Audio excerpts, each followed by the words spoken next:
우리는 지난 시간 하나님이 기억하시는 바 되었던 인물이었던 고넬료의 삶을 함께 말씀을 통해서 살펴보았습니다. 고넬료는 어떤 사람이었습니까? 고넬료는 로마의 군대의 백부장이었지만 그는 경건한 사람이었고 더불어 하나님을 온 집안이 경외하는 사람이었습니다. 뿐만 아니라 기도와 구제를 통해서 이 하나님의 사랑과 이웃 사랑을 실천했던 인물이었습니다. 고넬료는 제9시의 기도 시간에 기도하던 중에 환상을 보았고 환상 중에 나타난 천사가 이 고넬료의 기도가 하나님 앞에 상달되어 기억하신 바 되었다라고 말해 주었습니다. 그리고 이어서 오늘 본문 말씀에 사람들을 요바에 보내어 베드로라 하는 시몬을 청하라라고 말씀해 주었습니다. 그러면서 천사는 지금 베드로가 묵고 있는 지역의 위치까지 정확하게 가르쳐 주었습니다. 이렇게 천사로부터 베드로라 하는 시몬을 청하라라는 말을 들은 고넬료는 지체하지 않았습니다. 즉시 집안 하인들과 부하 가운데 경건한 사람들을 불러서 천사가 자신에게 말해준 그 모든 것을 다 이루고 그들을 요바로 보내었습니다. 본문 7절과 8절 말씀입니다. 마침 말하던 천사가 떠남에 고넬료가 집안 하인들과 부하 가운데 경건한 사람 하나를 불러 이 일을 다 이루고 요바로 보내니라. 아멘.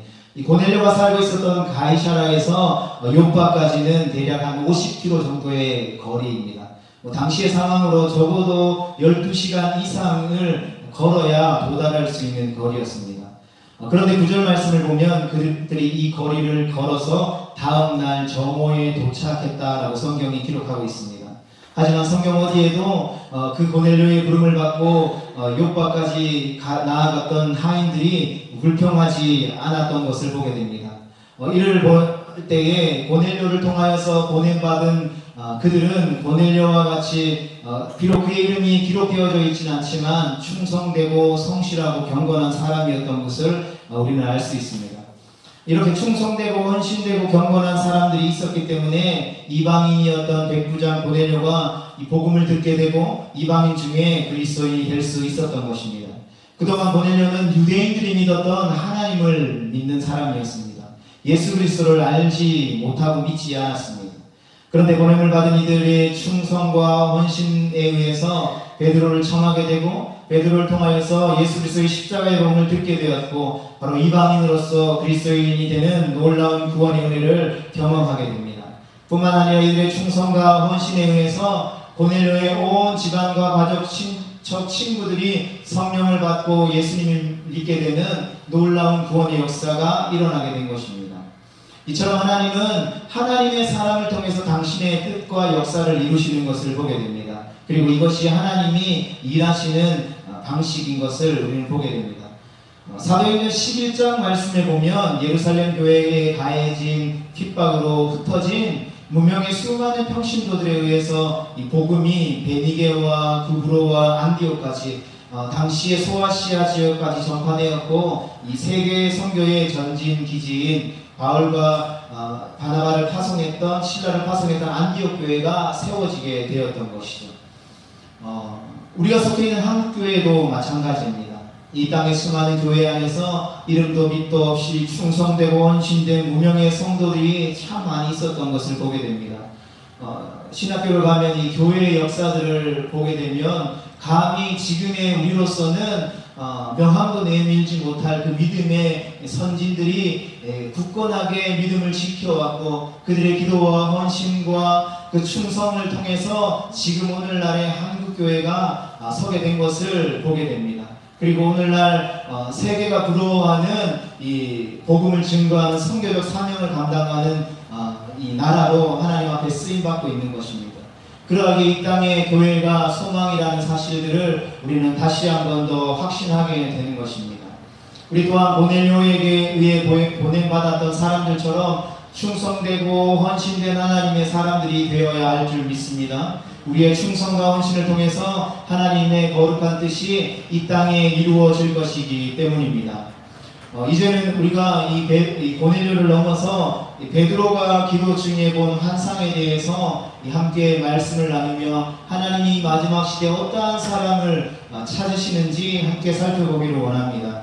우리 10장 9절 말씀을, 오늘 본문 9절 말씀을 한 번 더 읽어보도록 하겠습니다. 시작.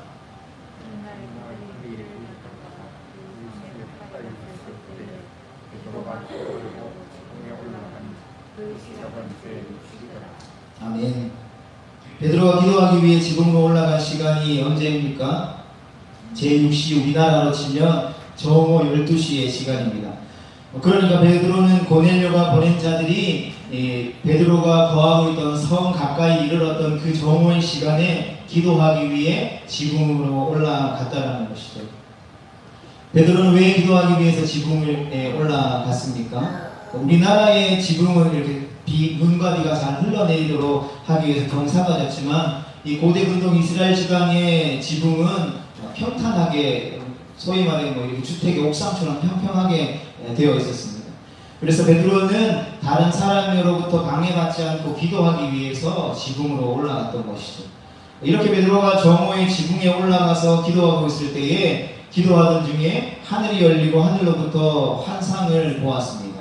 11절 말씀입니다. 하늘이 열리며 한 그릇이 내려오는 것을 보니 큰 보자기 같고 내 귀를 메어 땅에 들이왔더라. 베드로가 본 환상은 무엇입니까? 그것은 하늘이 열리고 하늘로부터 무엇인가가 내려오는데 그것이 큰 보자기 같았다라는 것이죠. 큰 보자기 같았다라는 것은 이 하늘에서 내려온 한 그릇이라고 표현되었지만 매우 컸던 것을 보게 됩니다. 그리고 그 큰 보자기 안에는 무엇이 있었습니까? 각종 네 발 가진 짐승과 기는 것과 공중에 나는 것이었다라는 거죠. 그러니까 그 큰 보자기 안에는 유대인들이 경멸했던, 싫어했던, 가까이 하지 않았던 소나 말과 돼지, 개, 여우 같은 네 발 가진 짐승, 또 뱀이나 개구리, 지렁이와 같은 기는 것들, 그리고 독수리와 참새와 학강 이런 것들, 공중에 나는 것들이 들어있었다는 거죠. 그리고 이 짐승들은 유대인들이 전통적으로 부정하게 여겼던 짐승들입니다. 베드로가 큰 보자기 안에 있는 부정한 것들을 보고 있을 때에 베드로를 향해서 하늘로부터 음성이 들리게 되죠. 바로 그것을 잡아먹으라는 소리가 들려왔습니다. 그러자 14절 말씀에 보면 베드로가 즉각적으로 거부합니다. 베드로가 이르되 주여 그럴 수 없나이다. 속되고 깨끗하지 아니한 것을 내가 결코 먹지 아니하였나이다 한데, 베드로가 왜 그럴 수 없다라고 거부했겠습니까? 그것은 보자기 안에 있던 것들이 부정한 짐승들이었기 때문입니다. 그런데 또다시 음성이 들려왔습니다. 15절 말씀입니다. 또 두 번째 소리가 있으되 하나님께서 깨끗하게 하신 것을 내가 속되다 하지 말라 하더라. 아멘. 그러니까 하나님이 깨끗하게 하신 것을 베드로를 향하여서 네가 왜 속되다 하냐라고 말씀하신 것입니다. 그리고 이런 일이 3번 있은 후에 그릇이 하늘로 올라가게 되죠. 이것을 보면 우리에게 있어서 전통과 편견이 얼마나 무서운 것인가를 알 수 있습니다. 그러면 보자기 안에 있는 이런 짐승들을 하나님이 일어나 잡아먹으라 라고 말씀하신 그 말씀의 의미는 무엇입니까? 그것은 바로 유대인들을 향하여서 너희들이 속되다 생각하고 혐오스럽게 생각하며 심지어는 개처럼 취급하던 저 이방인들에게도 나아가 복음을 전해야 할 것을 말씀해 주고 있다는 것입니다. 무슨 말이냐 하면 이방인들도 복음을 듣고 구원받아야 할 백성이라는 것이죠. 복음은 유대인들만을 위한 것이 아니라 온 인류에게 증거되어야 한다는 것을 말씀해 주고 있다는 것입니다. 분명히 예수님은 온 천하에 다니며 만민에게 복음을 전하라고 말씀하여 주셨습니다. 그리고 오직 성령이 너희에게 임하시면 너희가 권능을 받고 예루살렘과 온 유대와 사마리아와 땅끝까지 이르러 내 증인이 되리라라고 분명하게 말씀해 주셨다는 것이죠. 그런데 유대인들은 이 자신들만이 아브라함의 자손이라고 생각해서인지 이방인들을 마치 개처럼 취급했습니다. 상종하지 않았다는 것이죠. 어쩌면 지옥의 불쏘시개 정도로 하찮게 생각했을지도 모르겠습니다. 어쨌든 유대인들은 선민들인 자신들에게 성령이 임하고 자신들만 구원을 받는다라고 생각했다는 것이죠. 그들이 가지고 있었던 전통과 편견과 종교적인 형식, 그 간습 문화에 의해서 하나님이 분명히 말씀하셨음에도 불구하고 그들은 그 전통과 간습, 편견을 벗어날 수 없었다는 것이죠. 성령이 임하였음에도 불구하고 심지어 사도들조차도 이방인들이 구원을 받을 수 없다는 사실들을 믿지 않았다는 것입니다. 예수님이 그렇게 말씀하셨음에도 불구하고 성령 받은 이후에도 그 말씀을 온전히 깨닫지 못했던 것이죠. 그래서 예루살렘 교회는 계속해서 예루살렘 안에서 이 교회의 규모가 커져나갈 뿐 이 열방을 향하여서, 세계를 향하여서, 이방을 향하여서 복음을 증거하지 않은 것을 보게 됩니다. 하나님은 어쨌든 이 환상을 통해서 이방인에게 구원이 없다라고 생각했던 베드로의 편견을 깨뜨리셨다는 거죠. 베드로 한 사람을 통하여서 하나님이 말씀하신 것이지만 이 영적인 그리스도인이 된 유대인들을 향하여서 이 베드로를 통하여서 그들이 가지고 있는 편견을 깨뜨릴 것을, 전통을 깨뜨릴 것을 말씀하고 있었다는 거죠. 그러니까 사전에 보면 이 편견이라는 단어는 바로 미리 정해진 판단이라고 되어 있다는 거죠. 그러니까 편견이 사라지지 않으면 이 복음을 온전히 전할 수 없다는 것입니다. 왜 나사렛 사람들이 성경에 보면 다른 지역의 사람들보다 예수님을 일찍 믿지 못하고 늦게 믿게 되었다라고 이야기하고 있습니까? 그것은 바로 예수님이 가난한 목수의 아들이었다라는, 나는 예수의 어린 시절을 알고 있다라는 이 편견 때문에 그들이 예수님을 일찍 믿지 못했다라는 것이죠. 또 왜 요나가 니느웨로 가지 않고 욥바로 내려가 스스로 다시스로 가는 배를 탔습니까? 그것은 바로 이 요나에게 있었던 편견, 원수의 나라인 니느웨 사람들은 결코 구원받을 수 없다라는, 구원받아서는 안 된다라는 이 편견이 있었다라는 것이죠. 하지만 성경에 보면 빌립은 편견을 깨뜨리고 사람들이 상종하기 싫어하는 사마리아 성으로 들어가 복음을 전한 것을 보게 됩니다. 왜냐하면 편견보다 그들 영혼을 더욱더 사랑했기 때문인 것이죠. 그런데 성경에 나오는 베드로와 유대인들만 편견이 있었던 것이 아닌 것이죠. 우리에게도 이와 같은 편견이 존재한다는 것입니다. 신앙생활을 하고 복음을 전하고 교회 안에서 이 공동체 안에 생활을 하다 보면 이 사람은 이래서 안 되고 저 사람은 저래서 안 되고 저 지역은 옛날부터 그래왔기 때문에 저 집안은 원래 저런 문제들이 있기 때문에 등등 수많은 편견에 사로잡혀서 살아가는 것이 우리의 삶이라는 것이죠.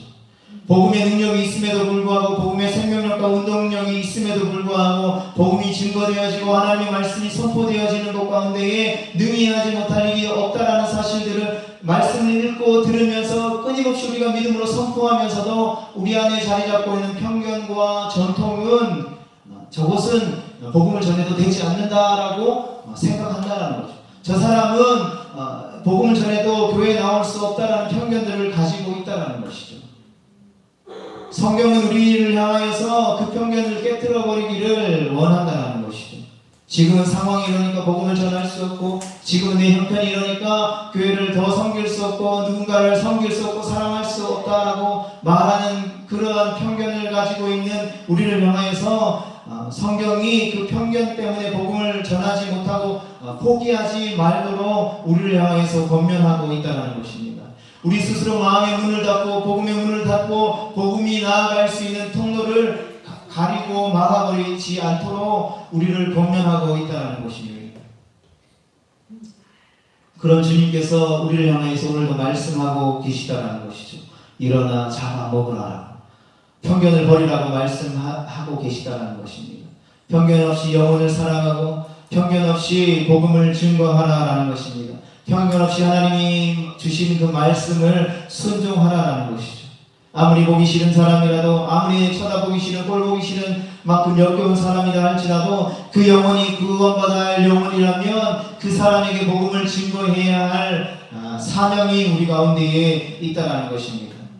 편견은 우리의 영혼을 어둡게 만들고 진리를 진리되지 못하게 합니다.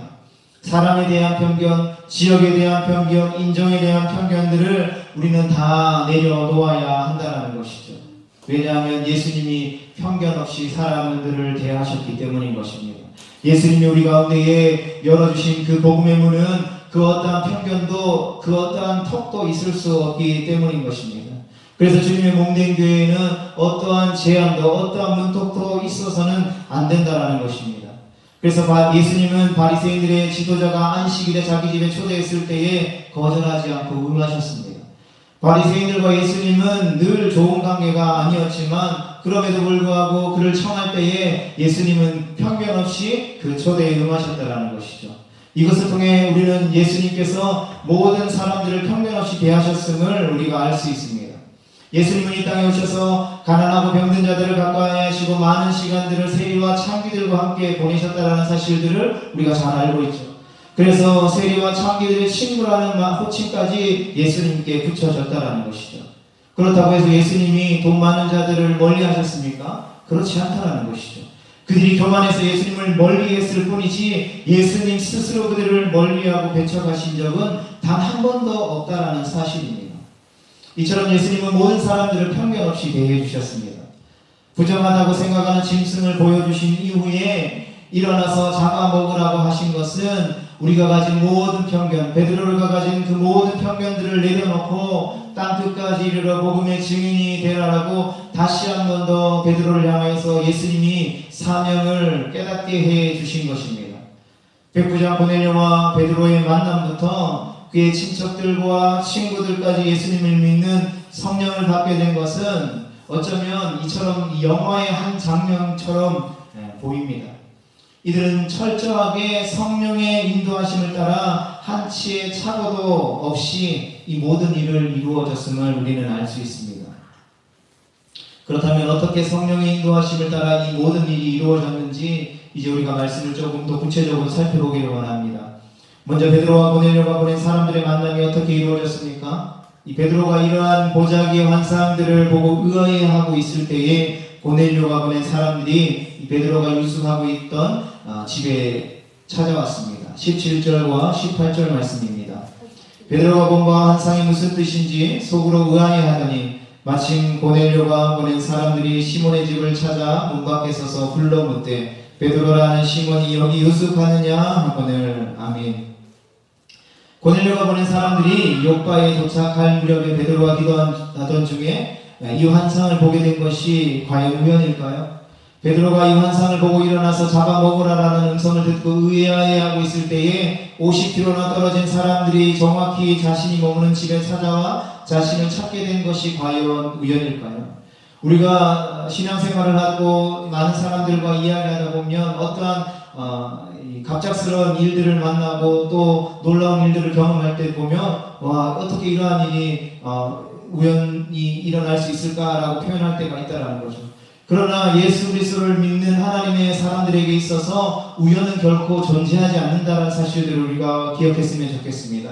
그래서 성경은 이들이 만나는 이 접촉적의 상황에 마침이라는 표현을 쓰고 있었던 것입니다. 베드로가 그 환상을 보고 의아해하며 많은 생각에 잠겨 있을 때에 이 베드로에게 성령의 음성이 들려왔습니다. 19절과 20절 말씀입니다. 베드로가 그 환상에 대하여 생각할 때에 성령께서 그에게 말씀하시되 두 사람이 너를 찾으니 일어나 내려가 의심하지 말고 함께 가라. 내가 그들을 보내었느니라 하시니. 아멘. 베드로가 이 보자기 환상을 보고 이게 무슨 환상이지라고 생각할 때에 성령이 그 마음 가운데 찾아오셔서 말씀하셨다라는 것이죠. 두 사람이 너를 찾으니 의심하지 말고 함께 가라는 것이었습니다. 그러면서 내가 그들을 보내었다라고 확증해 주셨다라는 것이죠. 이 모든 일이 우연이 아니라 바로 성령 하나님의 인도하심을 따라 순종하여 움직였을 때에 이루어지고 있다는 사실들을 우리 가운데 말씀해 주고 있다는 것이죠.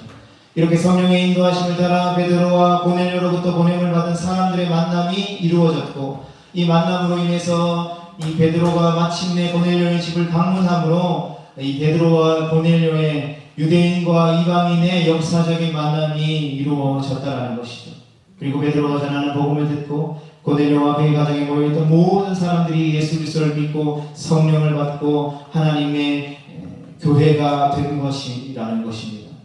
하나님은 이방인인 고넬료와 그의 친척들과 친구들을 구원하시기 위해 고넬료가 기도할 때 환상을 보게 하시고 또 천사들 통해 욥바에 사람을 보내어 베드로를 청하도록 했다라는 것이죠. 그리고 고넬료가 보낸 사람들이 욥바에 이르렀을 때에 베드로 역시 기도하던 중에 어떤 환상을 보았습니다. 그리고 그 환상을 보고 의아해하고 있을 때에 고넬료가 보낸 사람들이 찾아왔고 그리고 그때 성령이 그들은 내가 보낸 사람이니 의심하지 말고 함께 가라라고 말씀해 주셨다라는 것입니다.